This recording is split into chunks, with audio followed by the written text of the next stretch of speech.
We've had this truck for 5 or 6 years, just sitting on the side of the barn. After I won the build-off last year, and I had to come back, we're like, oh, well, what are we gonna build? What are we gonna build? And we're like, oh, we can build that truck. And that's what we did. Pulled it off the side of the barn and started taking it apart. And it was a family project. My name is Luke Rethwisch. We are in Louisville, Kentucky at Matt's Truck Show. This is a 1976 Peterbilt 352H cabover that we built. With this build, we just try to keep it as original as it would have come off the showroom floor to keep it with the old school look. It's factory stripes on this, almost the same colors from factory. The only thing we changed, it's got the legendary color, so it's got the metallic in it now. It's got the 3408 V8 cat in it from factory. The motor we painted back white again to match it was from a factory. The chrome valve cover, rocker box, blow-by tubes, 5-inch exhaust up to the top and down all the way to the turbo with the mufflers, which would have come from factory. We wrapped the whole underside of the doghouse with stainless. That way, when the cab's up in the air, you can see the whole top side of the motor and everything. We added power steering to the engine. It never came with power steering from factory. Try and maneuver around in gas stations and stuff that we go into, you just gotta have the power steering. So we put power steering in it. We put all new interior in it. The leather interior, it's just new old stock interior. The red carpet and red seats. Did the old wood grain dash. We put it on a 2025 Kenworth T680 frame. Just that way it was longer, because they come real short from factory. So we wanted to extend the wheelbase a little bit, but we didn't want to extend it, so we just put a new frame under it, that way we didn't have to cut it or weld it. 24/5 talls all the way around with the Alcoa small hole wheels.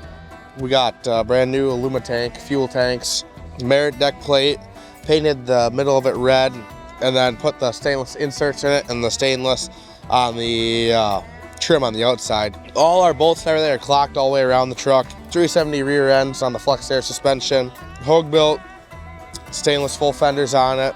We did a taillight panel that CJ and Aaron built for us. Chrome the gladhands and everything.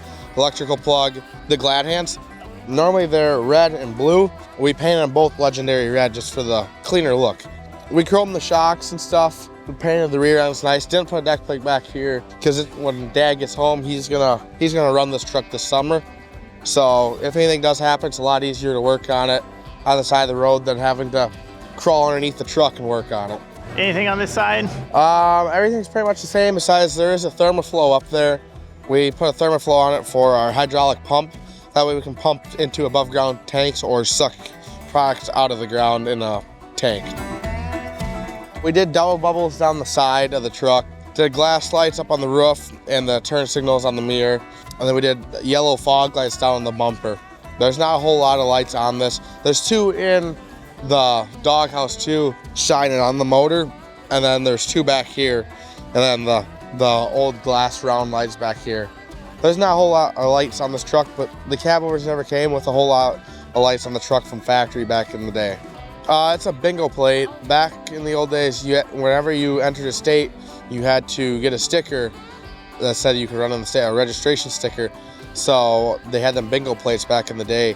My brother Owen found one from '76 with original stickers that were in good shape and got it, and we put it on this.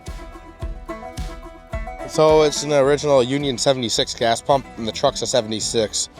So we found one that was in good shape still. On the turn dials inside, like when you're pumping gas, how they spin, it says 3408, 1976, and 352.